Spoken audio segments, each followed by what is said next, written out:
Ako po si Miss Winnie at ito ang ating kwento. Tom, anong ginagawa mo rito? Shaina, mag-usap naman tayo. Please naman, kausapin mo ako.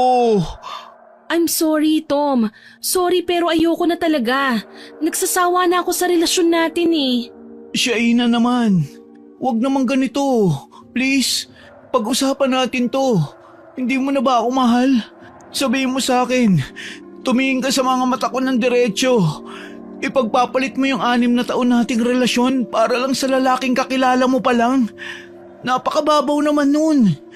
Ewan ko, basta naramdaman ko na lang na siya nang mahal ko. Isang araw pagising ko, siya nang hinahanap ko. Tsaka hindi naman nasusukat sa tagal ng panahon ng pagmamahal, Tom.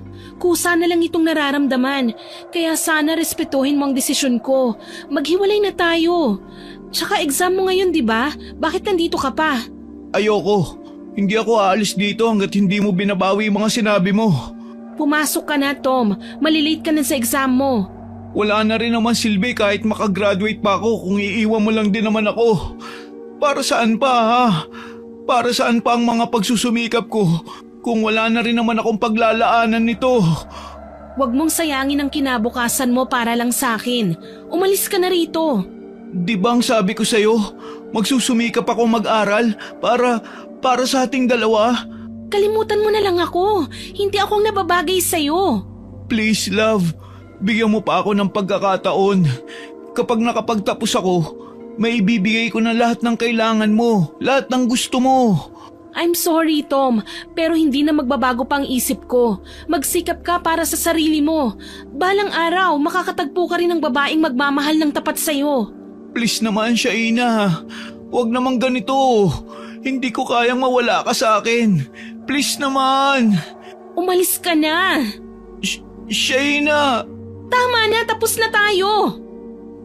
Naiwang nakaluhod si Tom sa harap ng establishmentong pinagtatrabahuhan ni Shaina. Walang tigil sa pag-agos ang kanyang luha.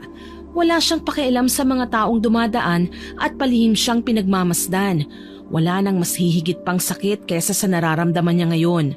Ang babaeng buong puso niyang minahal, ang babaeng kasama niyang bumuo ng pangarap sa loob ng 6 na taon ay bigla na lang siyang tinalikuran dahil sa ibang lalaki. Napapapikit siya, pilit inaalala ang matatamis nilang alaala. Ang mga gabing magkasama silang nangangarap, ang mga yakap at halik na dati punong-puno ng pagmamahal. Ngunit ngayon, lahat ng yun ay nawala. Naglaho na parang usok. Shaina, bakit? Alam niyang hindi na siya maririnig ni Shaina. Pero hindi niya mapigilan ang kirot at sakit sa kanyang puso. Isang pusong handa sanang ipaglaban ng lahat, ngunit sa isang iglap ay iniwang wasak at nag-iisa. Samantala sa loob, agad na sinalubong ni Lenny ang kaibigan niyang si Shaina. Grabe naman yun, Shay! Nakakaawa ang boylet mo sa labas! Mas mabuti nang sabihin ko sa kanyang totoo, Lenny, kesa naman umasa pa siya kahit nawala na talaga. Hay nako, alam mo sayang talaga si Tom, mahal na mahal ka nun eh. Tumahimik ka nga dyan, kung gusto mo puntahan mo, naaawa ka, edi aluin mo. Ito naman, galit ka agad, pero nakakaawa naman kasi talaga siya eh, puwera biro. Alam ko naman yun eh, pero anong magagawa ko, kailangan kong mamili eh. Sa bagay, yung bago mong boy fee stable na. Gala-gala na lang kayo everywhere. Samantalang si Boylet sa labas, student pa lang. Wala pang dats. Hindi naman yun ang dahilan eh. Okay, sabi mo eh. Alam ni Lenny ang bawat pangyayari sa buhay ni Shaina. Bukod kasi sa pagiging magkatrabaho, magkasama rin silang naninirahan sa inuupahang apartment. Sa gabi bago matulog, madalas silang magkwentuhan. Walang lihim, walang itinatago.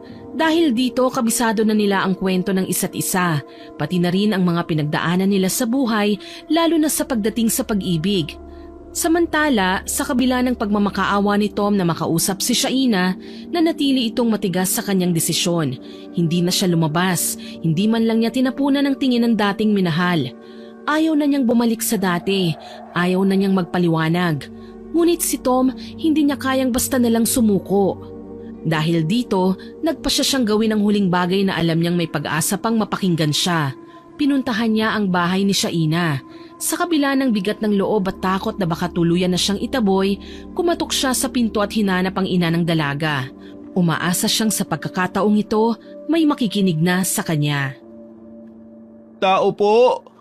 Tita Sharon, nandyan po ba kayo? Aba, may kumakatok. Sino naman kaya yun? Sandali lang! Dali-daling binuksan ni Aling Sharon ang pinto dahil parang nagmamadaling makapasok ang kumakatok. Tumambad sa harapan niya ang binatang mugtong-mugto ang mga mata. Halatang kanina pa umiiyak. Tomas? Tita, Bakit ganyan ang mukha mo? Halika nga, pumasok ka muna. salamat po tita. Sandali nga, ano bang nangyari talaga sa'yo? May problema ka ba? Huwag kang mahihiyang magsabi sa akin. Makikinig ako. Tita, wala na po kami ni Shai. Iniiwan niya na po ako. Ha? Pero bakit? Nung nakaraang pagdalaw niyo rito, maayos naman kayo ah. Mukhang wala naman kayong problema. Ano bang nangyari? Nakipaghiwalay na po siya sa akin kasi may iba na po siya. Ha? Teka, paanong may iba? Wala akong alam na may iba siya. Nito ko na lang din po nalaman nung nakita ko yung post niya sa social media account niya. Nakayakap po sa kanya yung lalaki, tita. Ang sakit-sakit po. Ba't ano na naman kayang pumasok sa kukote ng babaeng yun? Hayaan mo, iho. Kakausapin ko siya kapag umuwi siya rito. Please po, tulungan niyo po akong balikan ni Shaina. Hindi ko po kaya na wala siya eh. Hindi ko na po alam ang gagawin ko. Siya na lang po ang meron ako. Isang malalim na buntong hininga ang ginawa ng ginang habang pinagmamasdan ng binatang nasa harapan niya. Ramdam niya ang bigat ng dinadala nito para itong pinagsakluban ng langit at lupa matapos iwan ng anak niyang si Shaina. Kitang-kita sa mukha nito ang labis na sakit at panghihinayang at bilang isang ina, hindi niya maiwasang maawa sa kanya. Habang tinitignan niya ang binata, nakaramdam siya ng hiya at panghihinayang. Hindi niya akalaing magagawa ng anak niya ang ganong bagay. Ang talikuran ng isang lalaking minahal siya ng tapat sa loob ng maraming taon. Alam ni Aling Sharon kung gaano kabuting tao si Tom. Wala itong bisyo, walang masamang ugali, at sa lahat ng pagkakataon, lagi nitong ipinapakita kung gaano niya kamahal si Shaina. Sige iho, susubukan kong kausapin ang anak ko, pero hindi ko hawak ang isip niya. Sana kung ano man ang maging desisyon niya, tanggapin na lang natin kahit masakit. Maraming salamat po. Sige, tumahan ka na. Opo. Pasensya na po. Ayos lang. Alam ko naman na kaya ka lang nagkakaganyan dahil mahal na mahal mo talaga ang anak ko. Sobra pa sa sobra, tita. Walang masabi ang ginang. Napabuntong hininga na lang siya bago tumayo at pumunta sa kusina. Ikinuha niya ang binata ng isang malamig na tubig. Umaasang makakatulong ito para kahit papaano ay mahimasmasan at gumaan ang loob ng binata.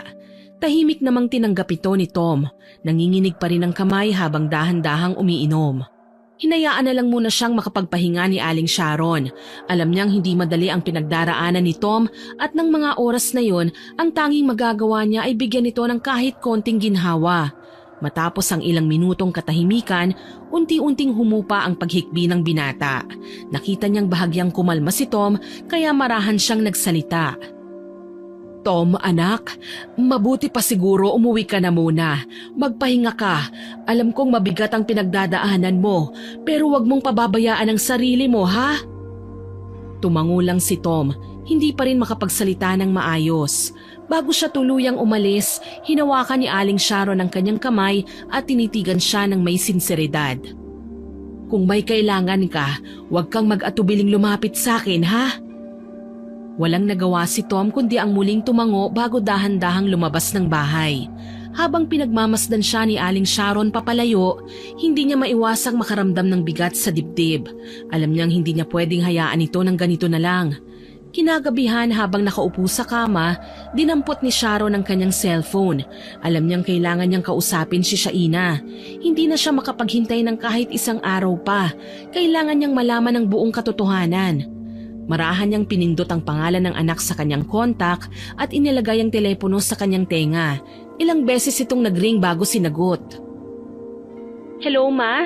Bakit ka napatawag? Gabi na. Dapat natutulog ka na. Wala naman. Gusto lang sana kitang kumustahin. Okay lang po ako, Ma. Tsaka matutulog na rin po ako eh. Kayo rin po matulog na. Napabuntong hininga na lang si Aling Sharon sa sagot ng anak. Tinitimbang sa sarili kung itutuloy niya pa ba ang pagtatanong o ipagpapaliban na lamang yun. Subalit na naigang kuryosidad sa sistema niya. Anak, gusto ko sanang malaman kung anong nangyari sa inyo ni Tomas. Kanina lang dumating siya rito, umiiyak. Hiniwalayan mo na raw siya? Ay, opo, Ma. Totoo po ang mga sinabi niya. Hiwalay na po kami. Pero bakit? Ano bang naging problema niyong dalawa? Baka naman kaya niyo pang ayusin, iha. Biglang tumahimik sa kabilang linya. Ilang segundo ang nakalipas, tanging mga buntong hininga lang ang narinig niya sa kabilang linya. Alam niyang may bumabagabag sa anak niya, pero hindi niya ito gustong pilitin. Hinayaan niya muna itong mag-isip bago magsalita. Ma? Shaina, nandito lang ako. Ano man ang dahilan ng paghihiwalay nyo, gusto kong malaman. Hindi kita huhusgahan. Gusto ko lang maintindihan kung bakit mo nagawang iwan si Tomas. Alam mo namang napakabuting tao ng lalaking yun, hindi ba? Ma, may iba na po kasi kong mahal. Napakurap si Aling Sharon, hindi makapaniwala sa narinig. Hindi niya alam kung anong mararamdaman. Galit, lungkot o panghihinayang para kay Tom. Pilit niyang ikinalma ang sarili bago muling nagsalita. Pero bakit? Nagsasawa na po ako sa kung anong meron kami. Hindi na po ako masaya. Subsob na siya masyado sa pag-aaral at pag-working student. Halos wala na po siyang oras para sa akin. Pero anak, kung totoong mahal mo siya, maiintindihan mo kung bakit at para saan niya yun ginagawa. Minahal ko naman po siya ng totoo eh. Napagod na lang po siguro ako sa relasyon naming dalawa. Kaya nagawa kong humanap ng iba. Sigurado ka ba sa desisyong ito? Opo, sigurado na po ako. Talagang wala nang chance para magkabalikan kayo. Mahal na mahal ka nung tao, anak. Sige ma, sasabihin ko na po ang totoo. Hindi lang yun ang dahilan eh. Ipinagpalit ko siya kasi yung bago ko ngayon, hindi lang oras ang kaya niyang ibigay sa akin. Marami siyang pera, kaya niyang ibigay sa akin ang lahat ng gusto ko. Feeling ko napaka-espesyal ko sa kanya. Pera? Pero hindi naman yata tama na ipagpalit mo siya sa pera. Akala ko po ba hindi niyo ako huhusgahan? Sorry. Nabibigla lang kasi ko sa mga naririnig ko. Sa palagay ko, hindi maganda ang ginawa mo. Nakipaghiwalay ka na lang sana sa kanya ng maayos at hindi yung ganong bigla mong ipinagpalit na lang ng basta-basta. Matagal na po kami nagkakalabuan. Tsaka nandito na to, Ma. Hindi ko na pwedeng baguhin kung ano ang nangyari. Hindi na ako masaya sa kanya eh. Yun lang ang paraan para tigilan na niya ako. Sige, kung yan ang desisyon mo anak, kausapin mo na lang siya ng maayos, ha? Opo. Ibinabana ni Shaina ang telepono. Ngunit ang pinag-usapan nilang mag-ina ay hindi na niya binigyan ng pansin. Nasabi niya na sa sarili na lahat na ng dapat niyang sabihin ay nasabi na niya sa dating nobyo kaya wala na silang dapat pang pag-usapan. Kaya naman maski lumipas na ang ilang araw hanggang sa mag-iisang buwan na ay wala pa ring natatanggap na tawag o message si Tom. Ilang beses siyang gumagawa ng dummy accounts para lang makontak ang dalaga pero palagi lang siyang binablock sa lahat ng mga social accounts nito. Ano, hindi mo na talaga makontak si Shaina? Hindi na eh. Hindi niya na sinasagot kahit isang tawag o text ko. Mukhang pinutol na talaga niya ang lahat ng koneksyon sa'yo, no? Grabe ang bigat nun, hindi ko ma-reach. Parang ikaw ngayon sa kanya, unreachable. Baliw. Palibhasa kasi wala kang love life. Kaya ang saya-saya mong asarin ako. Excuse me, ano naman ang kinalaman ng love life ko sa paghihiwalay nyo? At saka correction, wala nga akong love life, pero at least wala akong iniiyakan, unlike you. Ang kulit mo talaga. Malas ko lang siguro sa pag-ibig.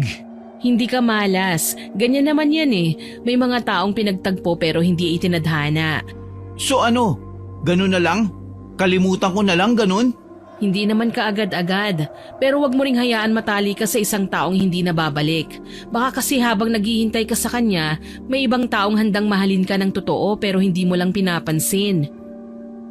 Saglit na natahimik si Tom. Alam niyang may punto si Lisa, pero hindi pa rin niya maiwasang masaktan sa pagkawala ni Shaina.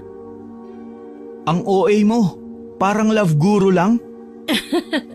Syempre, kung ako sa'yo gagamitin ko na lang yung heartbreak na to para magpagwapo at maghanap ng bagong love life. Hindi yung lagi ka na lang mukhang basang sisiw dyan. Ewan ko sa'yo. Hayaan mo, kapag napagdaanan mo rin tong mga pinagdaanan ko, ewan ko na lang talaga kung makatawa ka pa ng ganyan. Sus, ito naman. Pero alam mo, damdamin mo lang yung sakit na yan. Eventually, you'll get used to it. At kapag nangyari yun, tingnan mo, hindi ka na masasaktan kapag naiisip mo siya. Si Lisa ay matalik na kaibigan ni Tom mula pa noong unang araw nito sa kolehiyo. Kilala siya sa pagiging palatawa, palabiro at walang preno kung magsalita. Pero sa kabila ng kanyang kakulitan, siya ang unang taong lumalapit kay Tom tuwing may problema ito. Siya rin ang tipo ng kaibigan na hindi natatakot sabihin ng masakit na katotohanan basta alam niyang makakatulong ito sa kaibigan niya. Masayahin si Lisa, pero hindi ibig sabihin nito ay wala siyang sariling sakit o pinagdaraanan. Sa katunayan, ilang beses na rin siyang nasaktan sa pag-ibig. Kaya naman marami na siyang aral na natutunan tungkol sa pagmamahal. Mga aral na pilit niyang ipinapaunawa kay Tom. Bukod sa pagiging mabuting kaibigan, si Lisa ay isang independent na babae. May sariling pananaw sa buhay, hindi madaling matinag ng problema, at laging may baon na payo o patawa para pasayahin ang sinumang nalulungkot. Ngayong lugmok si Tom sa sakit ng hiwalayan, siya ang nagsisilbing tagapakinig sa lahat ng mga reklamo at hinanakit niya sa mundo. Gusto mong uminom? Pwede. Ayos! Salamat, Lisa. Alam kong hindi ko kayang gawin to ng mag-isa eh. 2 taon ang mabilis na lumipas, tsaka palang nakabangon sa heartbreak niya kay Shaina. Sa panahong ito, nakatapos na siya ng pag-aaral at mayroon ng stable at magandang trabaho. Unti-unti niyang nakalimutan ang masasakit na alaala, ngunit sa mabilis na paglipas ng panahon, isang tao ang di nawawala sa kanya, si Lisa, ang babaeng hindi siya iniwan sa mga hirap at ginhawa. Minsan naiisip ni Tom na bakit hindi na lang ang babae ang mahalin niya. Siya ang naging matibay na suporta nito, matalik na kaibigan at palaging handang makinig.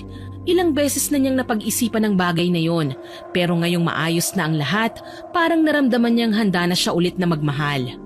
Isang araw habang magkasama sila at nag-uusap, nagpa siyang binata na sabihin sa dalaga ang balak niyang panliligaw. Gusto ko sanang ligawan ka, Lisa. Alam kong magkaibigan tayo at baka magulo ang lahat pero gusto ko lang sanang subukan. Tom, matagal ko nang hinihintay na sabihin mo yan. Talaga, Lisa? Kung ganun, okay lang sa'yo na manligaw ako? Hindi mo na ako dapat naligawan. Kasi, matagal na rin kitang gusto. Ha? Totoo ba yan? Oo, natatakot lang din akong magsabi noon dahil mahalaga ka sa akin. Ayaw kong masira ang pagkakaibigan natin. Pero ngayon masaya akong marinig ito mula sa'yo. Pero... Bakit? Ayaw mo ba? Sige, wag na lang. Hindi. Siyempre gusto ko. Pero kasi gusto ko pa ring ligawan ka.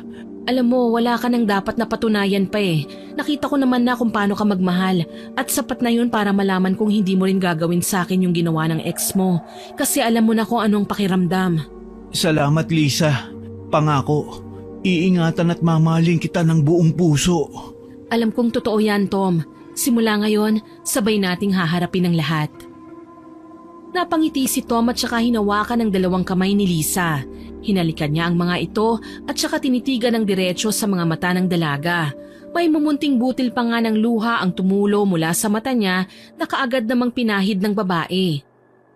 Simula ngayon, hindi ka na ulit iiyak. Kung iiyak ka man, sisiguraduhin kong tears of joy lang yon at hindi dahil sa sakit.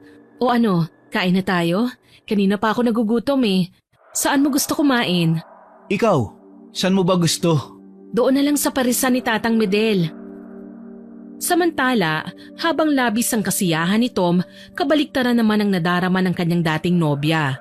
Pag-uwi ni Lenny mula sa trabaho, nadatnan niya ang kaibigang si Shaina na nakaupo sa kama, tahimik na umiiyak. Day off ng dalaga, samantalang si Lenny naman ay kararating lang mula sa kanyang closing shift. Agad siyang lumapit sa kaibigan, puno ng pag-aalala at marahang hinagod ang likod nito. Anong nangyari, Shai? Bakit ka umiiyak? Wala na kami. Ha? Bakit? Akala ko ba sigurado na yun sa'yo? OMG! Huwag mong sabihin ikaw na naman ang nakipaghiwalay. Baliw, bakit ko naman gagawin yun? Syempre, nagawa mo na nga kay Tom eh. So pinapalabas mo na masama ako, ganun ba? Oy, hindi ah. Bakit ba kasi? Anong nangyari? Ayaw ng pamilya niya sa akin. Ipinagkasundo na siya ng mga magulang niya sa iba. Aray, ang sakit nga nun, Besh. Kaya pala hindi kanya magawang ipakilala sa mga magulang niya kasi alam niyang hindi kanila magugustuhan. Mas lalo lang napahagulgol ang dalaga dahil sa sinabi ng kanyang kaibigan. Narealize niya na yun na siguro ang karma niya dahil sa ginawa niyang pangiiwan sa ere sa ex-boyfriend niyang si Tom. Besh, anong gagawin ko? Hindi ko kayang mawala si Kevin sa akin. Ay, ginusto mo naman yan, di ba? Puro ka na lang kasi pera. Pinili mo yung lalaki na makakapagsustento ng mga luho mo at iniwan mo yung taong totoong nagmamahal sa'yo. O ano ka ngayon? Ano ba? Kakampi ba kita o hindi? Imbis na damayan mo ko, parang sinisisi mo pa ako. Wala akong kinakampihan ah. Ang sinasabi ko lang kasi di ba nga ganyan din ang ginawa mo kay Tom.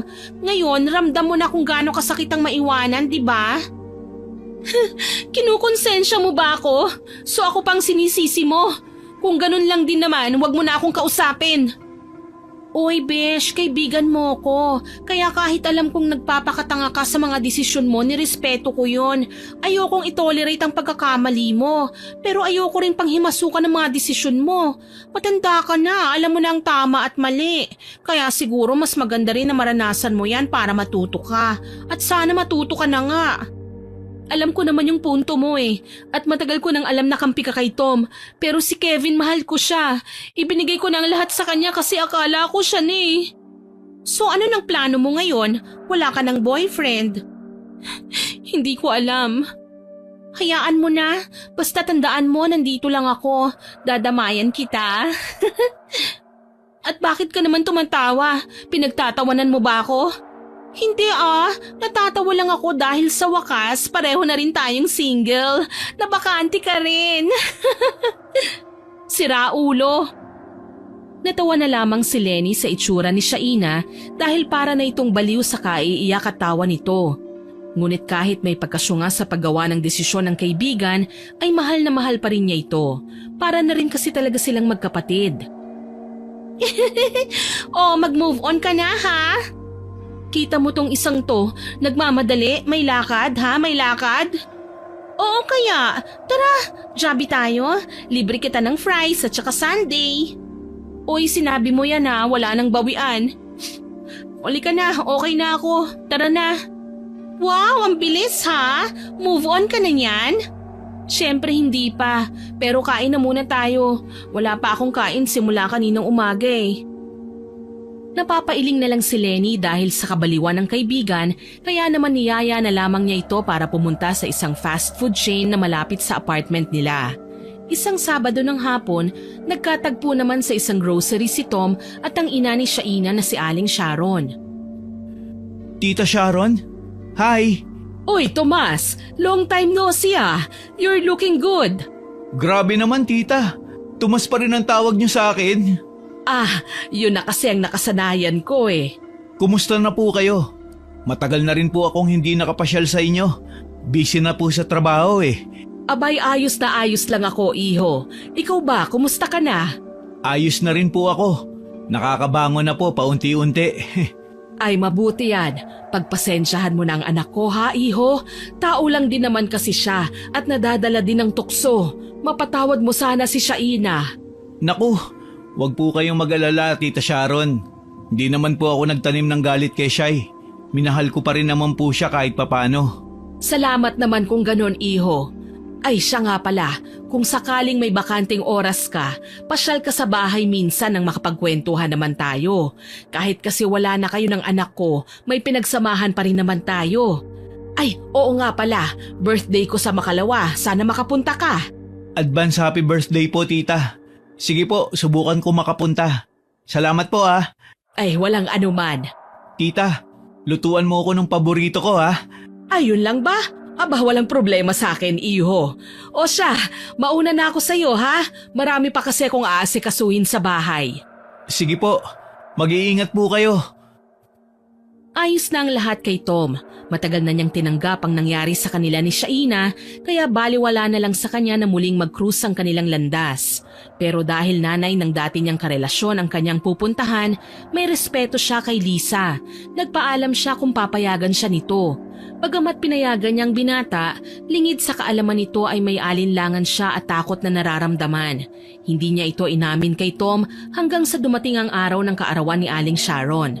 Ayaw niya sanang sumama sa lakad na ito ng nobyo pero napilitan siyang pumunta dahil ayaw ni Tom na nag-iisa lang siyang pumunta sa party. Happy birthday, tita. Uy, Tomas! Mabuti at nakarating ka. Halika, pasok ka. Feel at home ka lang dyan, ha? Katulad ng dati, okay? Thank you po. May kasama ka? Hello, Iha. Opo, si Lisa po, girlfriend ko. Magandang araw po. Maganda ha? Ayos din talaga ang taste mo, anak. Masaya ako na masaya ka na. Salamat naman. At least ngayon nabawasan na yung guilt ko sa ginawa ng anak ko sa'yo. Alam ko wala akong kasalanan pero still, I'm sorry ha? Wala na po yun, tita. Matagal na nangyari. Huwag na po natin pag-usapan. Araw niyo po to eh. Naku, thank you talaga. Kaso masyado kayong maaga dumating. Pero may naluto na dyan. Ikukuha ko kayo ng merienda nyo. Maya-maya lang din darating ng mga bisita. Okay lang naman po kami. Si Shaina kagabi pa dumating kaso lumabas eh. May pupuntahan lang siguro saglit. Ay naku, sorry Iha. Siguro naman okay lang sa'yo na banggitin ko yung pangalan ni... Huwag kayong mag-alala, ayos lang po yun. Tita, mamaya na lang po kaya yung merienda. Ay hindi pwede. Kailangan ko kayong asikasuhin kasi bisita ko kayo. Diyan lang kayo ha, kukuha ko ng merienda. Sandali lang po, pwede po bang makigamit ng comfort room? Ay sure, halika turo ko sa'yo. Itinuro ng ginang ang banyo nila. Pagpasok niya sa loob ay nakita niya ang salamin sa loob nito. Saglit niyang pinagmasdan ang kanyang muka. Maganda siya, maputi at kaaya-aya. Alam niyang hindi naman siya dapat nag-iisip ng masama pero may bahagi sa kanya na parang hindi sumasang-ayon sa nangyayari. Napalabi siya nang makita ang suklay na nasa ibaba ng salamin. Nakalapag sa itaas ng lababo. May mga buhok na hindi man lang naisipang alisin o iligpit. Alam niyang maaaring kay Shaina ito dahil ang buhok ni Aling Sharon ay maikli at ibang kulay. Makalipas ang ilang sandali, lumabas na siya ng banyo at muling bumalik sa sala kung saan naroon ang kanyang nobyo. Halos magkasabay din silang bumalik ni Aling Sharon na may hawak na merienda sa kanyang mga kamay. Oh, halina kayo! Heto na ang merienda nyo! Wow! Lasagna? Thanks po, tita. Talagang tinutuon niyo yung pangako niyo sa akin ha, na ipagluluto niyo ako niyan. Syempre naman, may word of honor ako. Kung anong sinabi ko, yun ang gagawin ko. Sige na, tikman mo na. Alam kong na-miss mo na yan. Hindi pa rin po nagbabago. Napakasarap pa rin po talaga nito. Sige, kain lang ng kain. Para sa inyo yan. Maiba po ako, tita. Kumusta na nga po pala si Shaina ngayon? Okay naman. Doon pa rin siya nagtatrabaho. Pero mataas na ang posisyon niya doon. Na-promote siya bilang isang branch manager. Mabuti naman po kung ganon. Maganda ang karir pero sira naman ang love life. Po? Bakit naman daw? Nagkaproblema dun sa magulang ng lalaki eh. Ayaw sa kanya kaya ayun, arranged marriage sa kapwa mayaman na pamilya. Iba talaga kapag walang pera, hindi napipili. Napaubo si Lisa dahil sa sinabi ng ginang. Sa tingin niya kasi yun ang dahilan kung bakit iniwanan ni Shaina si Tom. Napatingin naman si Tom sa dalaga na tila sumisenyas na wag nang kumibo. Matapos ang ilang sandali ng pag-uusap at nang maibigay na ni Tom ang regalo sa matanda, nagpaalam na ito. Ayaw pa sana siyang payagan nito at sinabing hintayin na muna si Shaina pero tumanggi na si Tom. Sinabing may iba pa silang lakad na gagawin ni Lisa. Nang makauwi na sa bahay niya si Tom, naalala niyang sinabi ng ginang na hiwalay na sa nobyo nito si Shaina. Nag-alala ang binata para sa dalaga at nalungkot siya para dito. Samantala, sa bahay naman nila Shaina, magkasama sila Lenny sa loob ng kanyang kwarto. Nag-ayos sila dahil malapit nang magsimula ang party ng kanyang ina. Narinig niyang tumunog ang kanyang telepono at nakita ang isang unregistered number. Kinuha niya ito at sinagot. Hello? Sino to? Shy, kumusta ka na? Tom? Oo, ako nga. Oh, napatawag ka. Alam mo pa number ko? Hindi ko naman binura sa contacts ko eh. Saka ayos di ka nagbago ng number, maski madalas mo akong i-block noon. Asus, naalala pa. Oo, hindi ako nagpalit kasi ito yung number na ginagamit ko sa work eh. Bakit ka nga pala napatawag? Nalaman ko kasi yung nangyari sa'yo. Sinabi sa akin ng mama mo. Naku, si mama talaga. Nakakahiya. Talagang chinismis pa talaga niya ako sa'yo. Bakit ka nga ba tumawag? Siguro gusto mo akong pagtawanan ano? Hindi naman sa ganun, Shy. Wala akong dahilan para pagtawanan ka. Tumawag ako kasi gusto ko lang malaman kung ayos ka lang. Hindi ako okay kasi sobrang sakit nun. Pero wala naman akong magagawa eh. Lalo na't kasal na silang dalawa. Sa ngayon, focus na lang ako sa trabaho. Yun na lang muna. Kung kailangan mo ng kausap, tawagan mo lang ako. Alam ko kasi yung feeling. Naku, wag na. Baka magalit yung bago mong girlfriend. Nasabi na pala sa'yo ni tita. Oo, naikwento niya na sa akin kanina na pumunta ka nga at kasama mo si Lisa. Huwag kang mag-alala. Mabait si Lisa. Hindi yung magagalit. Basta kung kailangan mo ng kausap, nandito lang ako. Makikinig ako sa'yo para gumaan yung loob mo. Hayaan mo. Makaka-move on ka rin. Ang bait mo naman. Pero yung totoo, aminin mo, may parte sa'yo na natutuwa ka sa nangyari sa akin ano? Na parang karma na rin ito sa ginawa ko sa'yo dati. Hindi ko iniisip yun, Shy. Matagal ko nang tinanggap ang nangyari sa atin. Natuto ko magpatawad. Kaya kung iniisip mong tinatawanan kita o nasisiyahan ako sa nangyari sa'yo, hindi totoo yan. Talaga? Oo nga. Ano ka ba? Ikaw pa talaga ang mag-aalala sa akin ano? Ang ironic naman. Siguro nga. Pero seryoso ko. Kung may kailangan kang kausap, nandito lang ako. Salamat Tom, hindi ko inaasahang tatawag ka pero siguro nga kailangan ko ring marinig to ngayon. Wala yun. Ingatan mo ang sarili mo, Shy. Ikaw rin Tom at salamat ulit. Pagkababa ng tawag ay kaagad na hinampas ni Lenny ang balikat ng kanyang kaibigan. Tila isang teenager na kinikilig. Agad namang napailing at nagreklamo si Shaina sa inasal ng kaibigan. Aray! Para saan naman yung hampas na yun?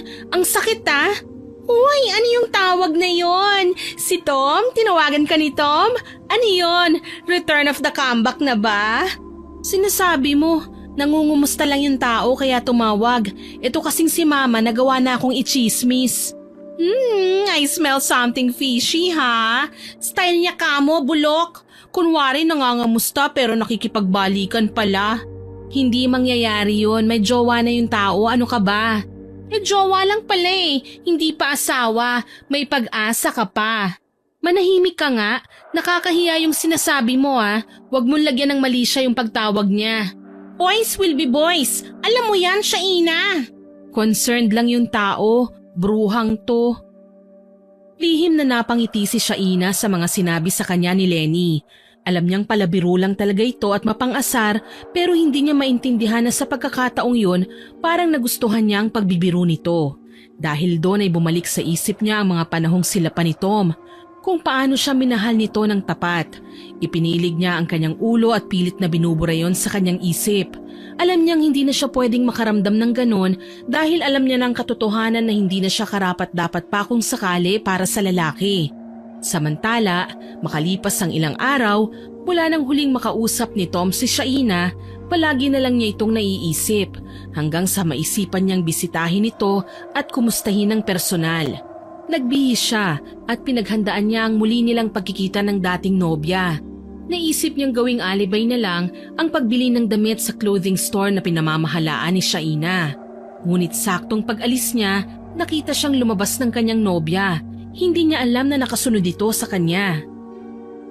Hi, Shai. Ay, may kailangan ka? Oo. Bibili sana ako ng polo yung kulay blue. May maire-recommend ka ba?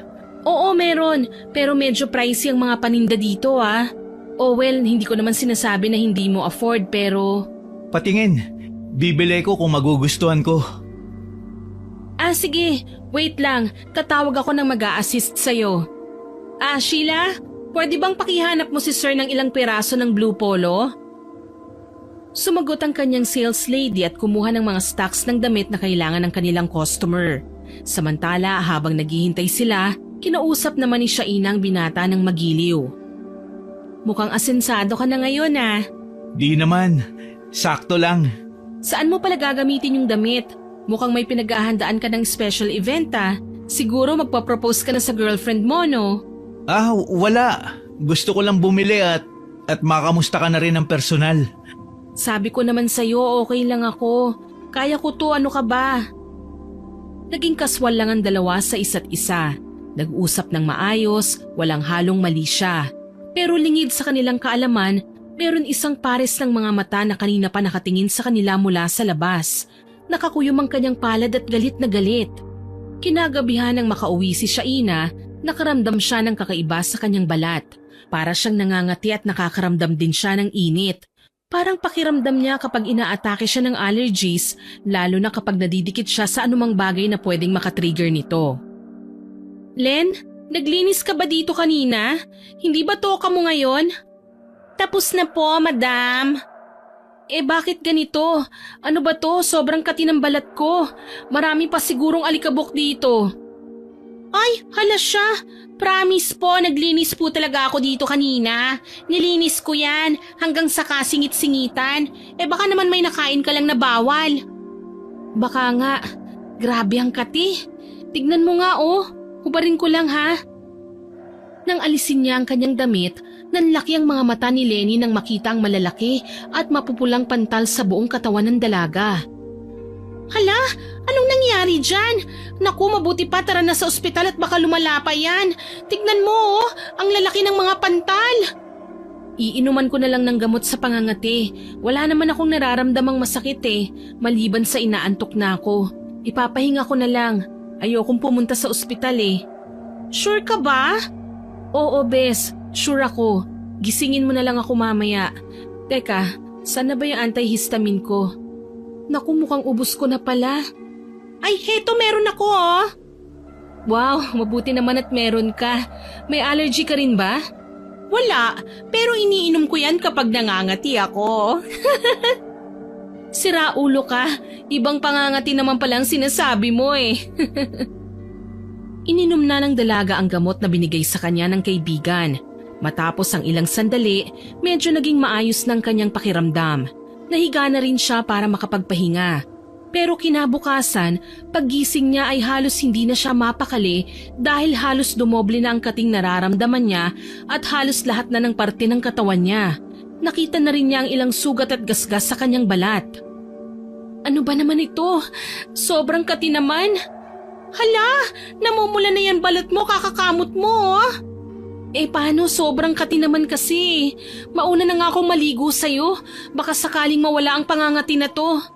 Sige, go. Magsabon ka ng maigi Ang mabuti pa bumili ka ng sulfur soap mamaya. Uminom na lang ulit si Shaina ng gamot pagkatapos kumain dahil nababawasan lang ang kanyang pangangati sa tuwing umiinom siya nito. Pero hindi tuluyang nawawala ang kati at paulit-ulit lang na bumabalik. Kaya naman humingi na siya ng payo sa kanyang ina kung ano ang dapat niyang gawin.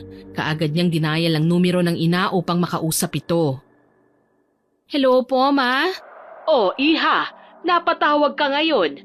Ano po kasi, sobrang kati po kasi ng balat ko simula pa po kagabi. Umiinom lang po ako ng gamot para mabawasan yung kati kahit papano. Abay, baka masira naman ang kidney mo niyan, anak. Huwag ka basta-basta iinom ng gamot, lalo na kung walang reseta ng doktor. Tsaka umiinom ka ba ng maraming tubig? Opo, ma. Pero ano po bang dapat kong gawin? Baka hindi ako makatulog nito kagad mamaya dahil sa pangangati ng katawan ko Pakiramdam ko po kasi may tumutusok at parang may gumagapang sa balat ko Subukan mong gumamit ng mga mild lang na sabon, anak. At saka paarawan mo rin yung mga sinampay mo. Mas maganda kapag nasisikatan ng araw ang mga damit dahil namamatay ang mga mikrobyo. At mas mainam kung paplansyahin mo muna ito bago suotin. Sige po, ma. Gagawin ko po yung mga sinabi nyo. Pero anak, kung hindi talaga mawawala ang pangangati, magpatingin ka na sa doktor, ha? Para magabayan ka maigi kung anong dapat mong gawin at para naman maresetahan ka na rin ng tamang gamot. Okay po. Salamat po, ma. Bye. Pagkalipas ng ilang araw, hindi pa rin naaalis ang kanyang pangangati. Hindi na rin tumatalab ang mga gamot na kanyang iniinom, kaya naman nagdesisyon na ang dalaga na magpa-check up na sa doktor. Nag-request ang doktor ng blood test at skin test para malaman kung anong sanhi ng kanyang sakit, pero ayon sa resulta ng mga test, wala namang nakitang abnormality sa sistema ng dalaga. Gayunpaman, binigyan na lamang siya ng pamahid at vitamins. Pinayuhan din siya na bawasan o wag mo nang kumain ng mga malalansa at maaalat na pagkain. Pag-uwi niya, kaagad siyang kinumusta ni Lenny. Oh, okay ka na ba? Medyo nawawala ng pangangati ko dahil sa nireseta ng doktor na ointment at saka mga vitamins. Kulang lang talaga siguro ako sa sustansya, kaya nagkaganito ang balat ko. Kung ganon, magugulay tayo ngayon. Pwede naman, basta ikaw ang magluluto, ah. Oo, sige, pero ikaw ang mamalengke. Ay, ganon? Eh di magpansit kanto na lang tayo. O ito naman, ngayon na nga lang tayo nag-day off ng sabay tapos pansit kanton lang? Wow! Hindi ko naman to day off, no, naka-leave ako dahil sa pesting sakit na to. Gagaling na yan, huwag kang magpaka-stress. Siya, sige, dalawa na tayong mamalengke. Tara na! Pagdating sa palengke, biglang napatigil sa paglalakad si Lenny nang mapansin ang isang pamilyar na muka. Kinalabit niya si Shaina na abala sa pamimili ng repolyo at carrots. Shay, di ba? Si ano yun? Sino? Si Tom. Ha? Nasaan? Uy, excited? Ah, prank, ganon. Pinagtitripan mo ako dito sa palengke talaga, ha? Seryoso? Tangi, hindi naman kita niloloko, no? Tignan mo kasi, ayun no, dito rin pala siya namamalengke. Mukhang pinagtatagpo talaga kayo ng tadhana ulit, ah. Napalingon si Shaina sa inginunguso ng kanyang kaibigan. Nakita nga niyang namamalengke ang lalaki at may bitbit na mga prutas. Sakto namang nakatingin ang dalaga at saka naman ito napalingon sa kanila. Agad itong lumapit ng nakangiti. Small world ah. Dito rin pala kayo namamalengke? Ah, minsan-minsan lang. Actually ngayon nga lang ulit kasi nasanay na kaming kumain ng fast food at instant lalo na ng mga noodles. Naisipan lang namin na magpaka-healthy muna sa diet kaya kami nandito. Ah, oo tama yan. Mabuti at naisip niyong magbago na ng diet. Hindi kasi talaga maganda sa katawan ang puro instant. Biglang napakunot ng noo ang binata nang mapansin ang ilang pantal sa braso at leeg ng dalaga. Nang mapansin ni Shaina na nakatitig doon ang lalaki, pasimple niyang ibinaba ang kanyang suot na sweater para maitago ito. Ano nangyari sa braso mo? Allergy. Oo, yun ang sabi ng doktor nung magpa-check up ako eh. Ganun ba? Oh, heto, kunin mo. Idagdag mo sa diet mo. Mainam to para lumakas ang resistensya mo. Apple at orange. Sige na, tanggapin mo. Naku, hindi na, nakakahiya naman. Huwag ka nang mahiya. Hindi naman to kung prutas lang to. Saka mabuti to para sa'yo. Pero kasi... Sige na, Shai. Isipin mo na lang na regalo ko sa'yo. Huwag ka nang maarte. Wala nang nagawa si Shaina kundi tanggapin ang prutas. Napatingin siya kay Tom at bahagyang ngumiti. Sige, salamat ha. Walang anuman. Ay, grabe, ang sweet naman. Para kayong nasa pelikula. Ano to? Mukhang nangangamoy balikan na ha. Ano ka ba? Kung ano-anong sinasabi mo, may girlfriend na siya, no? Tigilan mo yan. KJ naman ito, nagbibiro lang naman ako, no? Tsaka nakakakilig naman kasi. Napakamot na lang ng ulo si Tom. Si Shaina naman ay namumula at mayat-maya ang sulyap sa binata. Salamat dito ha. Walang anuman. Sige, teka, tapos na ba kayong mamili? Oo, tapos na. Mabuti pa, ihatid ko na kayo. Malapit lang naman yung sa inyo dito, di ba? Oo, malapit lang. Sige, ihatid mo na kami. Naku, wag na. Masyado na kaming abala sa'yo, Tom. Magta-tricycle na lang kami, nakakahiya sa'yo. Walang dapat ikahiya. Tara na! Tara na, Shai! Walang nagawa si Shaina. Pumayag na lang siyang maihatid sila ng dating nobyo. Umangkas sila sa motor ni Tom, si Lenny sa pinakadulo at siya naman ay sa gitna. Habang bumabiyahe ay naaamoy ng dalaga ang pabango ng binata dahil siyang nakapwesto sa likod nito. Pamilyar sa kanyang amoy na yun at kung hindi siya nagkakamali ay ganun na ganun ang amoy na pabango na binigay niya dati sa binata. Hindi niya tuloy maiwasang malungkot sa sinapit ng relasyon nilang dalawa. Hindi rin niya lubos akalain na sa kabila ng sakit na idinulot niya sa puso nito ay nagagawa pa rin itong pakitunguhan siya ng mabuti. Nandito na tayo. Salamat sa paghatid sa amin dito at saka sa binigay mong mga prutas. Maliit na bagay. O paano? Mauna na ako ha? Sige, ingat ka. Thank you, Tom. Ingat sa uulitin. Pagkaalis naman ng binata ay sinamaan naman ng tingin ni Shaina si Lenny dahil sa inasal nito kanina. Malinaw naman kasi na gumagawa ng paraan ng kaibigan para magkalapit ulit silang dalawa ni Tom. Oh, bakit ganyan ka makatingin? Ano naman ang kasalanan ko? Bakit mo ginawa yun? Nakakahiya kay Tom. O ba't affected ka? Di ba matagal na kayong hiwalay? O di ba dapat hindi ka na naaapektuhan sa presensya niya? Pwede naman kayong maging magkaibigan, di ba? Bakit? Binibigyan mo ba ng mali siya yung ginagawa niya sa'yo? Ay, tindi mo ah. Ibig sabihin, hindi ka pa nakakapag-move on sa kanya. Pinagsasabi mo, matagal na akong nag-move on sa kanya, no? Tsaka hindi naman siyang huling BF ko. Pero siyang totga mo. Ay, ikaw pala ang totga niya. Sorry, namali. Loka-loka. Oo na, ako na yung cheater. Masaya ka na. Alam mo, masaya ako na makita ulit na may ningning yung mga mata mo. Anong may ningning? Huwag kang ganyan, huy. Huwag ka na mag-deny, kilala kita. Pero huwag mo sanang kalilimutan na bago ka kiligin ng sobra-sobra, sana maisip mo may girlfriend na yung tao. Matuto kang maghintay kung kailan kayo ulit pwede. Alam ko naman yan. OMG! So totoo nga! My God, Shaina! Ano ba? Huwag ka kasing magulo. Ay, copy, madam. Uy! Napailing si Shaina sa kakulitan ni Lenny pero hindi niya napigilan ng munting ngiti na sumilay sa kanyang labi. Samantala, hindi naman namamalayan ni Tom na dahil sa presensya ni Shaina, unti-unti na siyang nagiging malamig kay Lisa. Halos wala na siyang oras para sa kasintahan at lingid sa kanyang kaalaman, nagsisimula ng magtanim ng galit si Lisa kay Shaina. Pakiramdam ni Lisa, unti-unti siyang inaagawan nito ng pagmamahal ni Tom.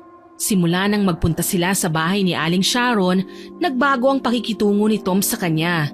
Parang bumalik sila sa pagiging magkaibigan at nawala ang dating lambing ng binata. Tom, pwede mo ba akong samahan sa grocery mamaya?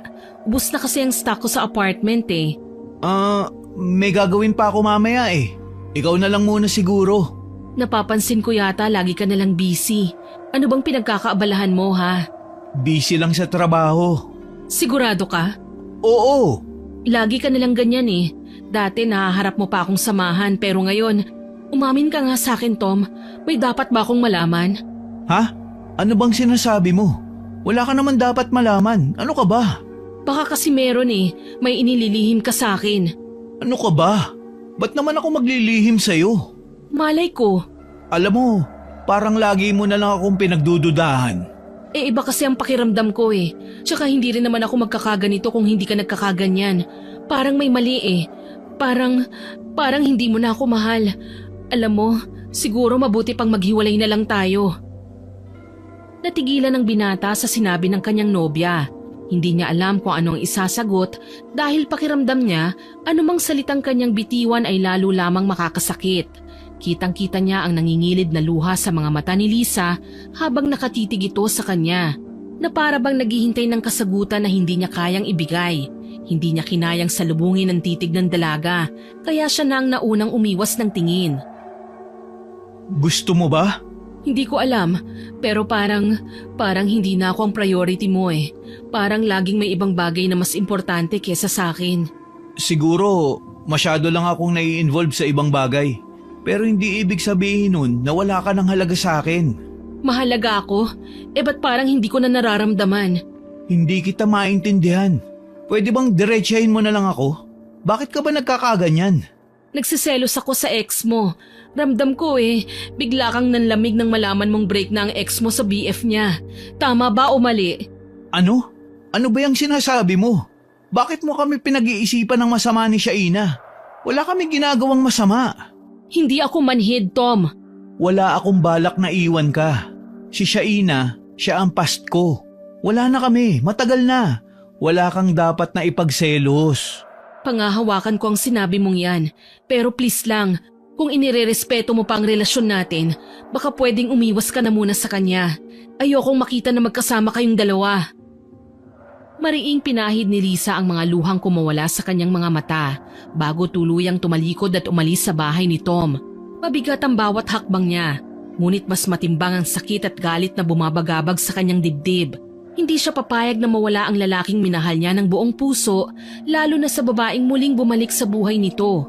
Pagdating sa kanyang apartment, agad niyang kinuha ang cellphone at tinawagan ang kanyang lola. Nang sumagot ito, hindi na siya nag-aksaya ng oras. Sinabi niyang mas palalalain pa ang pangkukulam na ginagawa kay Shaina para mahiya na itong magpakita kay Tom. Pagkababa ng tawag, napatingin si Lisa sa sariling refleksyon sa salamin. Kita niya ang lungkot at galit sa kanyang mga mata. Pero ilang saglit lang ang nakalipas, isang malakas na halakhak ang kumawala sa kanyang bibig. Samantala, 12:00 na ng gabi, bigla na lang naalimpungatan si Lenny nang marinig ang isang malakas na sigaw mula sa kwarto ng kanyang kaibigan.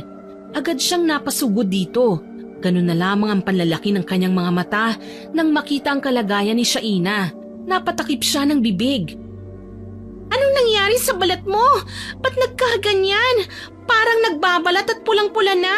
Parang kaliskis. Parang kaliskis.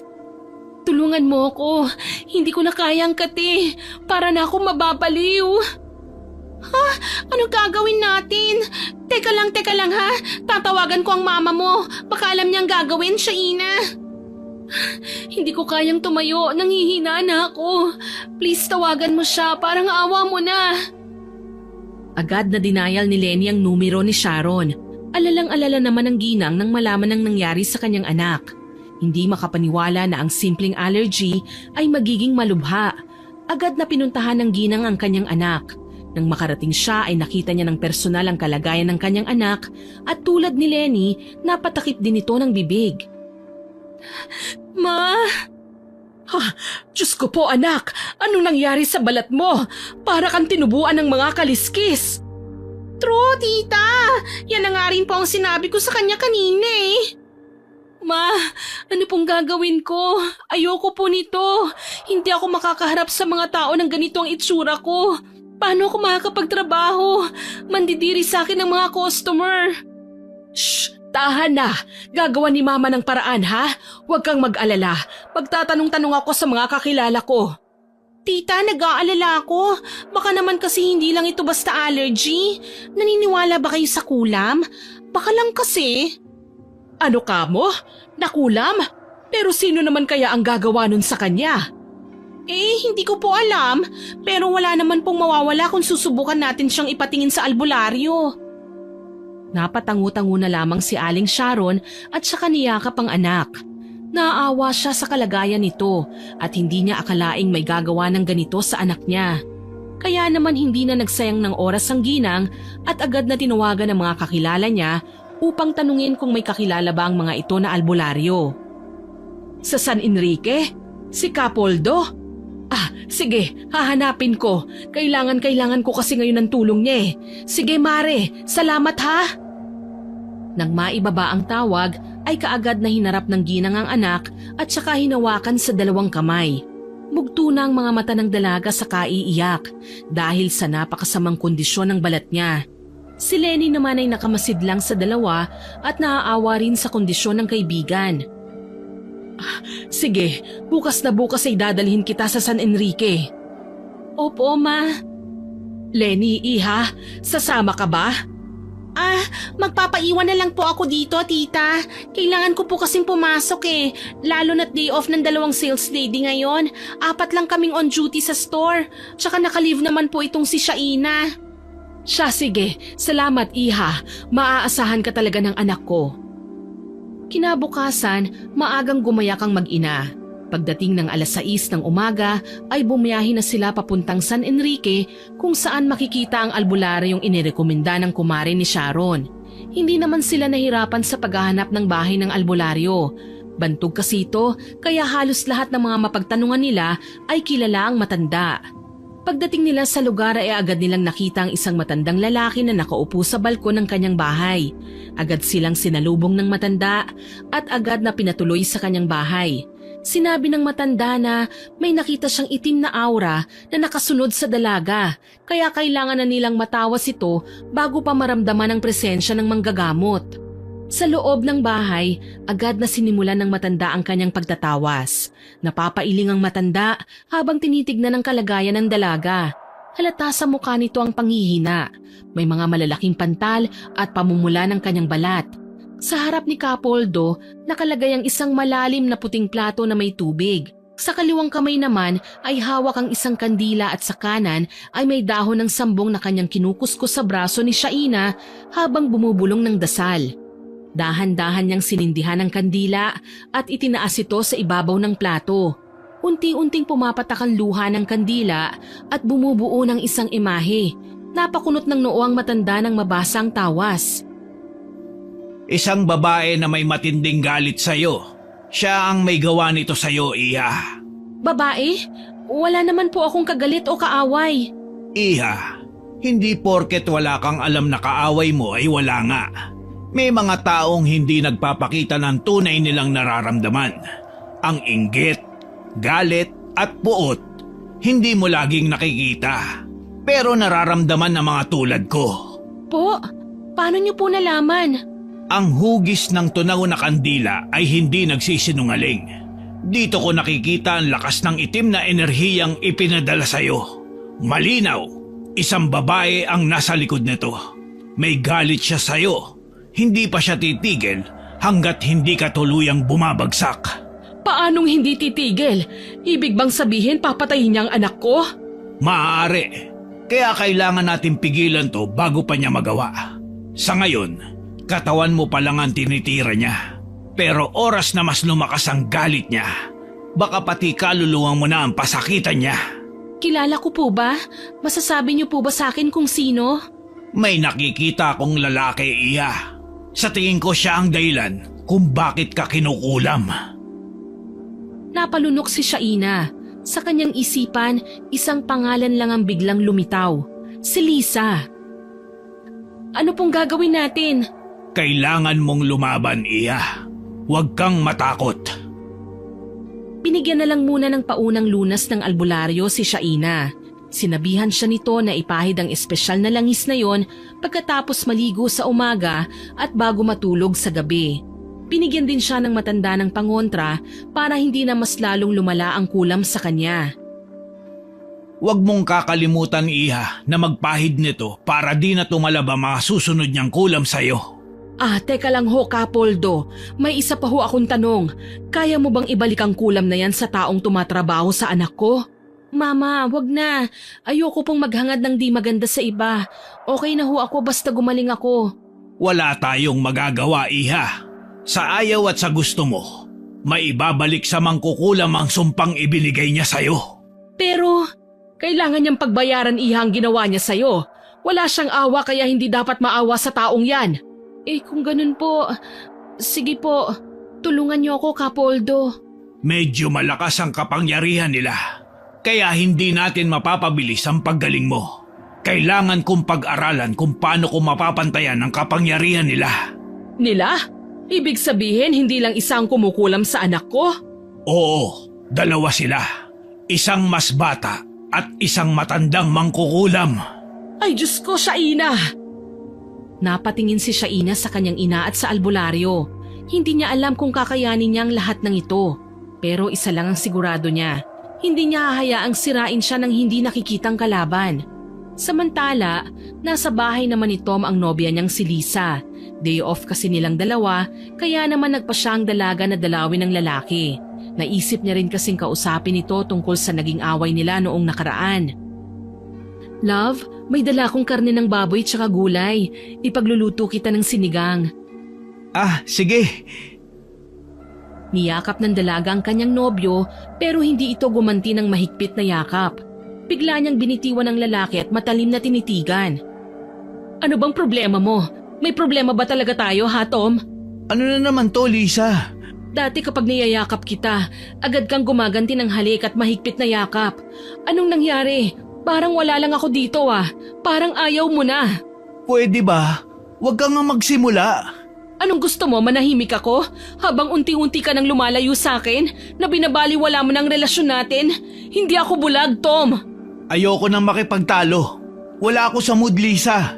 Diba pangako mo sa akin no na hindi mo ako sasaktan? Pero bakit ganito ka na ngayon? Alam mo, napapraning ka lang. Wala naman akong ginagawa sa'yo eh. Ano ba, Lisa? Huwag mo akong malisa-lisa dyan. Akala mo hindi ko alam na nagkita kayo ng ex mo? Na nakikipagmabutihan ka na ulit sa kanya? Kung akala mo na basta na lang akong tatahimik, nagkakamali ka. At kung may balak kang lokohin ako, sinasabi ko na ngayon sa'yo, magsisisi ka. Mabuti pa, umuwi ka na muna. Kung ano-anong sinasabi mo eh. Wala pa akong energy na makipagtalo. Pabayaan mo na muna ako. Bumalik ka na lang kapag di na mainit ang ulo mo. Hindi kita masasabayan dyan sa tantrums mo. Tumayo si Tom at dumiretso sa kanyang kwarto. Isinara niya ang pinto at nagpatugtog ng malakas. Walang nagawa si Lisa kundi ang tumayo na rin at umalis sa lugar na yon. Pagdating niya sa bahay, may mga inihanda siyang gamit. Mga kakaibang tuyong dahon at mga ugat. Sa pangalawang pagkakataon ay muli siyang gagawa ng gayuma. Tignan ko lang kung maisip mo pa ulit ang syainan na yon kapag napainom na kita ulit nitong gayuma ko. Kinabukasan muling bumalik si Lisa sa bahay ng nobyo. Nakita niyang naghahanda na ito sa pagpasok sa trabaho. Salamat naman at naabutan kita. Papasok ka na ba niyan? Ano, kumain ka na ba? Anong ginagawa mo dito? Maaga pa. Dinalhan lang kita ng pagkain. Ano kasi, peace offering sa pagtatantrums ko kagabi. Love, magsalo muna tayo oh. Okay, sige. Dalhin mo na lang muna sa kusina yan. Magbibihis lang muna ako ha. Sige, thank you love. Napangisi si Lisa nang mapapayag ang nobyo na kumain na muna bago pumasok sa trabaho. Agad niyang inihanda ang pagkain sa lamesa. Lingid sa kaalaman ng binata, may inilagay itong gayuma sa kanyang inumin. Nang magsimulang kumain ng binata, nakaramdam ito ng pagkahilo. Oh, love, bakit? Masakit ba ang ulo mo? Hindi naman love, pero para kasing nahihilo ko eh. Naku, mukhang hindi ka na makakapasok niyan. Mabuti pa'y magpahinga ka na lang muna. Aalagaan kita. Maghapon ngang masama ang pakiramdam ni Tom kaya hindi na talaga siya nakapasok sa trabaho. At ng gabi, hindi na rin umuwi ang dalaga. Kinagabihan, ibinigay ng dalaga ang kanyang sarili sa kanyang nobyo. Naisagawa niya ito dahil na rin sa matinding pangaakit na ginawa ni Lisa sa kanyang nobyo. Kinabukasan nang magising sila, gulat na gulat ang binata nang makita ang sitwasyon nila ni Lisa. Pareho silang walang mga saplot at tanging kumot lang ang nakatakip sa kanilang katawan. Anong nangyari? Good morning, love. Ikaw naman parang naninibago ka naman. Palagi naman natin tong ginagawa ah. Ano, kumusta na ba ang pakiramdam mo? Ayos naman na. Salamat at inalagaan mo ako ha. I love you, love. I love you too. Isang matamis na halik ang pinagsaluhan nilang dalawa. Maya-maya ay tumayo na si Lisa at inayos ang kanyang sarili. Dumiretso na ito sa kusina. Naging masigla naman ang pakiramdam ng binata. Pero wala siyang kaalam-alam na napasa ilalim na naman siya ng gayuma ni Lisa. Samantala, nagsimula ng gumawa ng ritual ang albularyo para maibalik ang kulam na ginawa sa kanyang pasyente. Tinipon na niya ang mga materyales at mahahalagang papel sa kanyang gagawing seremonyas. Sa loob ng kanyang kubo, nagsimula siyang magpausok ng insenso. Nagsindi na rin siya ng mga kandila sa altar at isinuot ang isang amulet. sinimulan na niya ang pagdarasal ng kanyang orasyon. Pagkatapos, umalis siya sa harap ng altar at sinimulang kuhanin ng iba pang sangkap na gagamitin niya. Dahil ang kulam na ginawa sa pasyente ay isang malupit na kulam, kailangan niyang gumamit ng ilang piraso ng itim na buho at pinaghalong langis mula sa halamang gamot. Nilagay nito sa isang palayok at ininit sa ibabaw ng apoy. Habang napapaligiran ito ng usok, kumuha siya ng isang mangkok ng tubig na may mga hilaw na itlog at nagsimula na siyang magsalita ulit ng orasyon. Ang mga kandila sa altar ay lumakas ang pagkakasindi. Lumakas din ang hangin sa labas. Ang amoy ng halamang gamot ay kumalat na sa loob ng bahay. Ngunit hindi pa natatapos ang ritual. Kailangan niyang maghintay ng tamang oras kapag ang enerhiya ng mga espiritu ay umabot na sa punto ng pag-aalis ng malas. Sa sandaling yon, inaasahan niyang makakamtan na ang tagumpay sa kanyang misyon at ang pasyente ay muling makakabalik sa normal na buhay at malaya mula sa sumpa. Anong nangyayari? Ang kate! Love, okay ka lang? Hindi. Tulungan mo ko. Ang kati talaga. Parang may mga insektong gumagapang sa balat ko. Ano nangyari? Ba't ganyan? Namula agad ang balat mo at parang nangangaliskis. Halika, dadalhin kita sa ospital. Kaagad na inihanda ng dalawa ang kanilang mga gamit at nag-book ng masasakyan para makapunta kagad sa ospital. Pagdating nila doon, inirekomenda ng doktor na kaagad dalhin sa isang dermatologist ang dalaga. Ngunit simpleng creams at gamot sa allergy lang ang binigay sa kanya. Nang palabas sila, nakasalubong nila ang ina ni Shaina. "Oh, Tomas! Lisa! Anong ginagawa niyo rito? Nagpaderma ba kayo?" Opo, tita. Nagpa-check up po kami. May kakaiba lang na nangyari sa balat ni Lisa. Kaya napasugod po kami rito. Napataas naman ang kilay ng ginang at agad na napatingin sa dalaga na noon ay balot na balot sa suot nitong jacket. Lihim na napangisi ang ginang nang mapagtanto kung ano ang nangyayari. Ngunit pinilit niyang panatilihing natural ang kanyang ekspresyon upang hindi mahalata ng kausap. Sa halip na magtanong kagad, pinili niyang maghintay. Inobserbahan ang kilos ng dalaga at hinintay kung kusa itong magsasalita. Pero hindi ito umimik at nakayuko lamang. Hindi siya makatingin sa mata. Siya na ang bumasag ng katahimikan sa pagitan nilang tatlo. Ganun ba? Nako, alam niyo uso yata talaga ngayon ang mga sakit sa balat eh. Kasi yung anak kong si Shaina, ganyan din.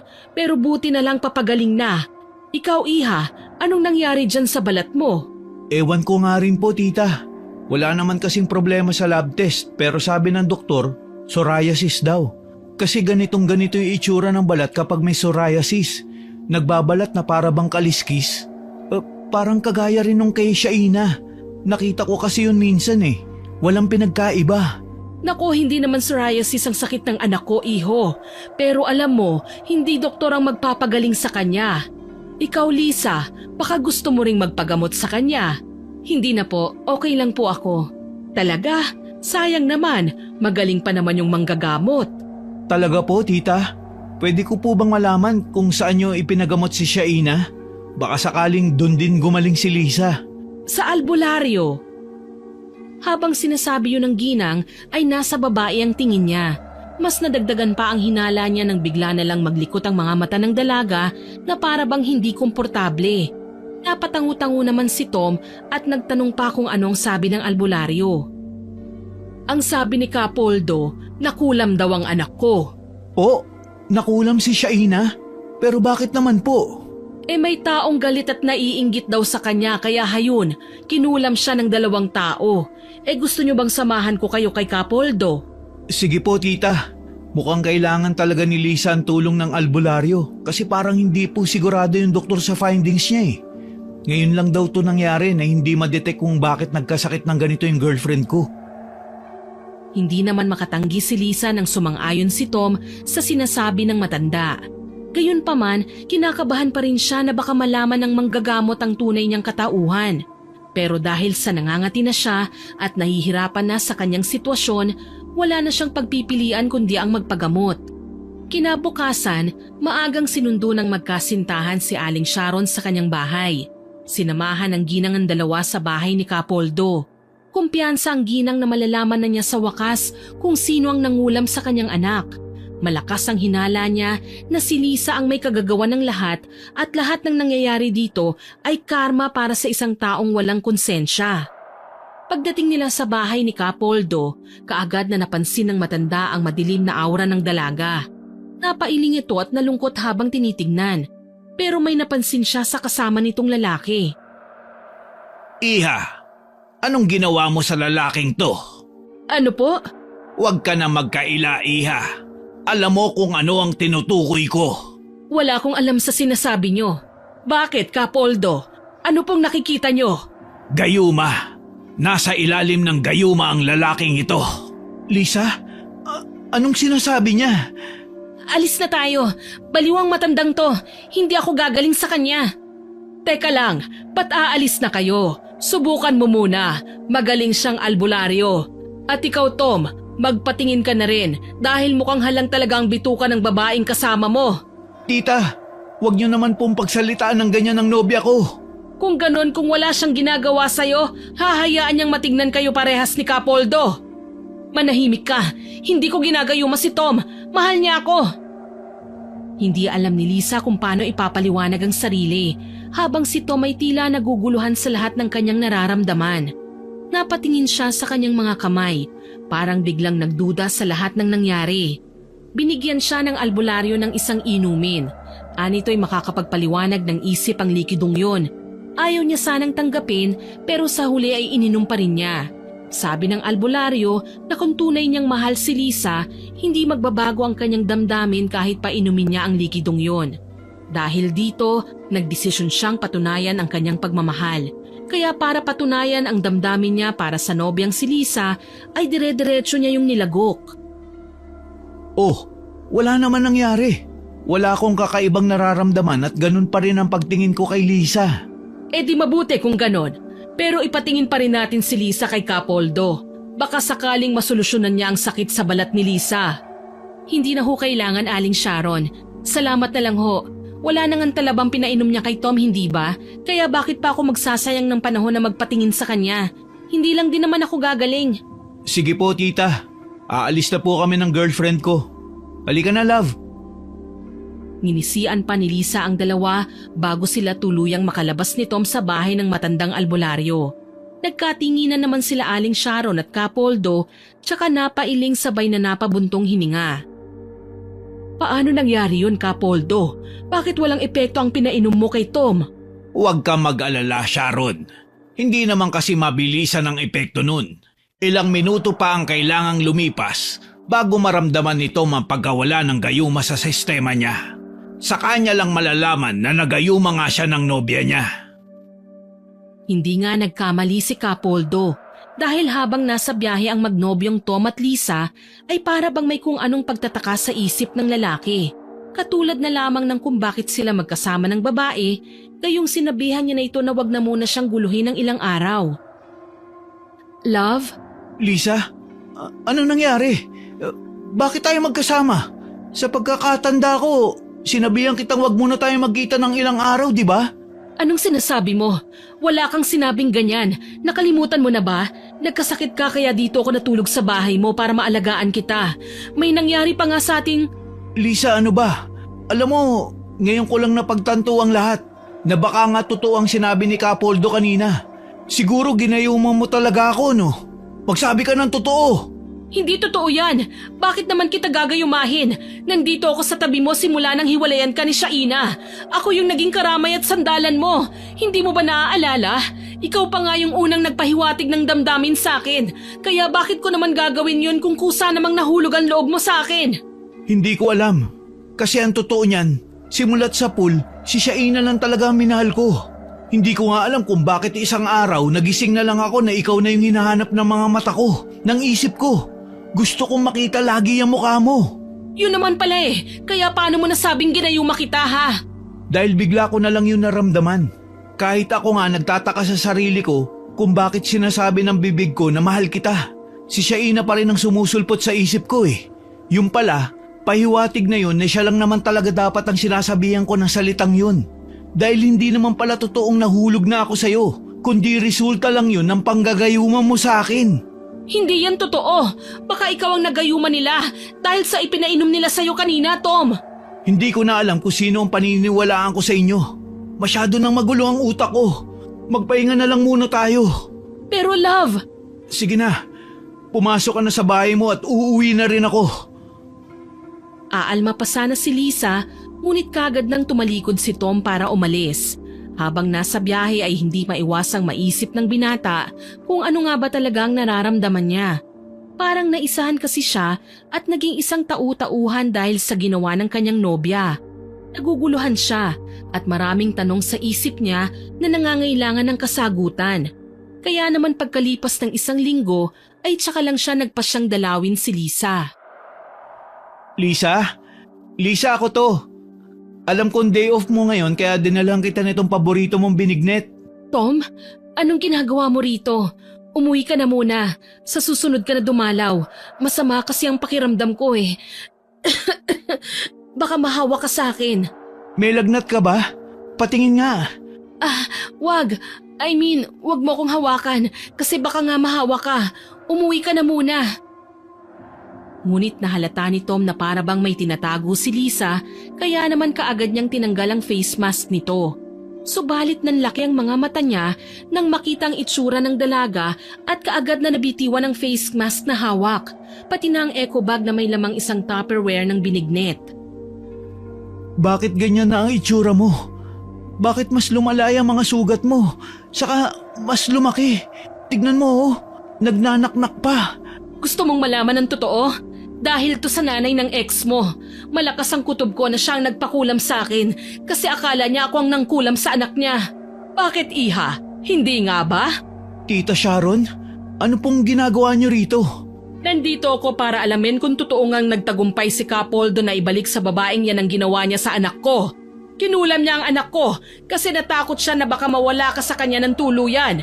Masyado siyang takot kay Shaina, samantalang wala namang ginagawang masama ang anak ko sa kanya. Hindi, huwag kang maniwala sa kanya. Hindi totoo ang binibintang niya sa akin, love. Please, huwag kang maniwala. Ewan ko, Lisa. Hindi ko na alam. Gulong-gulo na ako at gusto ko nang matapos tong kasinungalingan na to. Kaya mas mabuti pa siguro kung maghiwalay na lang tayo. No, hindi pwede. Hindi ako papayag. Sorry, pero kung hinayaan mo lang sana akong maramdaman yung totoong pagmamahal para sa'yo, hindi na sana natin kailangan umabot sa ganito. Kasi sa totoo lang, nagugustuhan na kita eh. Nagugustuhan ko na yung pagkatao mo. Kaso biglang ito, malalaman ko na ginayuman mo lang pala ako. Kung alam mo lang, Tom. Kung alam mo lang kung gaano katagal akong naghintay na magustuhan mo. Pero ba't ganito? Puro na lang si Shaina ang bukang bibig mo. Iniwan ka na nga nung tao. Nandito naman ako pero hindi pa rin siya maalis-alis sa isip mo. Nainip lang naman ako eh. Pero minahal mo naman ako, hindi ba? Hindi ba? Sorry pero hindi ko pa yung masasagot. Kaya sana hayaan mo na muna ako. Maghiwalay na tayo. Simula ngayon, wag mo na ulit akong kakausapin. Sige lang. Umalis ka lang. Ganyan naman kayo eh. Katawan lang ang habol niyo sa aming mga babae pero pagkatapos tsapuera na kami. Sabihin mo na kung anong gusto mong sabihin. Pero malamang sa malamang, resulta ng gayuma at pang-aakit mo sa akin yun nangyari sa atin nun. Kaya wala kang dapat na ibang sisihin kundi ang sarili mo. Naiwang luhaan si Lisa. Sa pag-alis ni Tom, kasabay din nitong lumisan si Aling Sharon na hindi man lang lumingon pabalik. Huli na para magsisi. Nangyari na ang nangyari. Alam niyang may kasalanan siyang nagawa at ngayon wala na siyang ibang magagawa kundi ang pagbayaran nito. Pagsapit ng gabi, isang matinding init ang biglang bumalot sa kanyang katawan. Parang may apoy na gumapang sa kanyang kalamnan. Sinusunog ang kanyang kaloob-looban. Sinubukan niyang tiisin ang sakit, ngunit habang tumatagal, lalong lumalakas ang hapding nararamdaman niya. Hanggang sa hindi na niya kinaya. Agad siyang lumabas ng bahay, desperadong maghanap ng sasakyan upang makapunta sa ospital. Nanginginig ang kanyang katawan habang mabilis siyang naglalakad sa kalsada. Hindi alintana ang paligid. Ngunit sa kanyang pagmamadali, hindi niya napansin ang paparating na sasakyan. Humaharurot ito patungo sa kanyang direksyon. Huli na ang lahat, nasagasaan siya ng kotse. Tumilapon siya at tumama ang katawan niya sa pader. At bago dumilim ang kanyang paningin, isang huling luha ang pumatak mula sa kanyang mga mata. Anak, panoorin mo to! Bilis! Ano po ba yan, Ma? Teka, si Lisa yan hindi ba? Oo, siya nga. Diyos ko, nasagasaan daw siya ng sasakyan habang patawid ng kalsada. Hay nako, karma niya na siguro yan dahil sa mga ginawa niya sa'yo, tsaka kay Tom. Pero in fairness ha, ang tibay niya. Talaga nga yatang kapag masamang damo, matagal mamatay. Hoy, wag ka nga ganyan. Na-aksidente na nga yung tao eh. Pero buti na lang nakaligtas pa siya. Dahil sa awa at pag-aalala, nagpasya si Shaina na bisitahin si Lisa sa ospital kung saan ito nakakonfine. At nang makita siya ng dalaga, ay kaagad itong napatingin sa ibang direksyon tsaka tahimik na lumuha. Kumusta? Maayos na ba ang pakiramdam mo? Sa tingin mo ba maayos ako? Tsaka bakit ka ba nandito? Gusto ko lang kumustahin ang kalagayan mo at tsaka dinalhan na rin kita ng prutas. Huwag kang ang bait-baitan dyan. Alam ko naman na alam mo na ang totoo, hindi ba? Tsaka hiwalay na nga kami ni Tom eh. Pwede mo na siyang balikan. Wala akong balak na balikan si Tom dahil aminado naman ako na may kasalanan din ako sa kanya. Iniwan ko siya nung walang-wala siya pero ikaw, hindi mo siya iniwanan. Kaya sa palagay ko, mas karapat-dapat ka sa pagmamahal niya. Ano? Bakit ganyan ang sinasabi mo? Hindi ba dapat galit ka sa akin? Oo, tama naman yung sinabi mo. Dapat nga galit ako sa'yo, pero hindi ko magawa eh.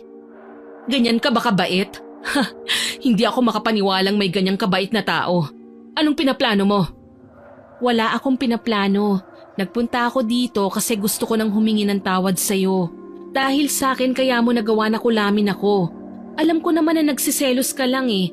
Kahit hindi ka humingi ng tawad, pinapatawad na kita, Lisa. Alam mo, sa totoo lang, ayoko naman talaga na maibalik sa'yo ang ginawa mo sa akin eh. Pero ganun daw talaga eh. Kailangan maibalik sa'yo para mawala sa akin. I'm sorry. Nahihiya ako sa'yo. Lisa, sana wag mo nang uulitin ito. Wag mong hayaang kainin ka ng kasakiman at kasamaan. May oras pa para mabago mo ang sarili mo. Tama ka, Shaina. Alam mo, tama lang talaga na nangyari sa akin ito. Kasi napagtanto ko na hindi lahat ng bagay ay nakukuha sa sapilitan. Pasensya ka na talaga sa lahat ng nagawa ko sa'yo. Tao lang tayo. Nagkakamali, nasasaktan, pero may kakayahan din tayong magpatawad. Salamat, Shaina. Nagkapatawaran na nga sina Lisa at Shaina. Tinuldukan ng mga hinanakit na kanilang pinagdaanan. Samantala, si Tom naman ay nagdesisyong lumayo pansamantala, hindi upang tumakas kundi upang bigyan ng sarili ng oras na makapag-isip at makahinga mula sa lahat ng nangyari. Ngunit bago siya umalis, binisita niya muna si Lisa sa ospital. Tahimik siyang naupo sa tabi ng kama nito at tinitigan ng dalaga. Bagaman maraming nais sabihin, pinili niyang gawing simple ang kanyang mga salita. Magpagaling ka, Lisa. Sandaling nagtagpo ang kanilang mga mata, puno ng hindi mabigkas na emosyon. Wala nang kailangang maipaliwanag pa. Alam nilang pareho na ang tamang gawin ay ipagpatuloy ang kanilang mga buhay. Sa huli, tumango si Lisa bilang tugon at may bahagyang ngiti siyang ibinigay kay Tom. Ilang buwan ang nakalipas ay bumalik si Tom at masaya siyang malaman na naging magkaibigan na rin sina Shaina at Lisa. Kinlaro na rin sa kanya ni Shaina na wala na itong balak na guluhin ang tahimik na buhay nila at mas maiging manatili na lang silang magkakaibigan para sa ikatatahimik ng lahat. Sana po ay nagustuhan niyo ang aking kwento, pero hindi po ito makukumpleto kung walang shoutout sa mga masusugid nating tagapakinig. Shoutout po kina Single Mama o Misteryosang Edith from Bacolod City, kay Miss Linda Marie Cowley from Australia, kay Miss Connie Cacalda, kay Hilmar Espenida Vizca na tutok daw po sa pakikinig sa ating kwento, kay Miss Venus Ravas, kay Miss Giselle Mutia ng Dipolog City, kay Jessie Gomez, Miss Mirna Alfaro, kay Salve Antico at kina Lily at Peter Saunders. Ma'am Michelle De Mariano, kay Ma'am Rowena Gole, kay Bebe Quilla at sa Quilla family na lagi raw pong nakikinig sa atin dyan sa Sagay City, Negros Occidental. Salamat po. Kay Rosalyn Luna at sa Luvino and Luna family, sa mga regular listeners po natin na sina Ma'am Mel Santarita, I Love Traveled, kay Sir Francisco Ning, kay Ma'am Rosario Tan, kay Ma'am Celestina Sigua, Ma'am Lynette Reparado, kay Ma'am Girlie Satur, kay Mr. Doms lang ang malakas, kay Ate Aya, kay Chris Gel Mamado, kay Ma'am Martina Angdasan, kay Ma'am Myla Dumalag at sa Ineria family. Maraming salamat po sa lahat ng nakinig at nag-comment. Abangan po ninyo ulit ang susunod ko pang mga upload. At habang nakikinig, huwag po ninyong kalimutang mag-subscribe, like, share and comment sa ating kwento. Muli, ako po si Miss Winnie na nagpapasalamat sa inyong walang sawang suporta at pakikinig. God bless po sa ating lahat.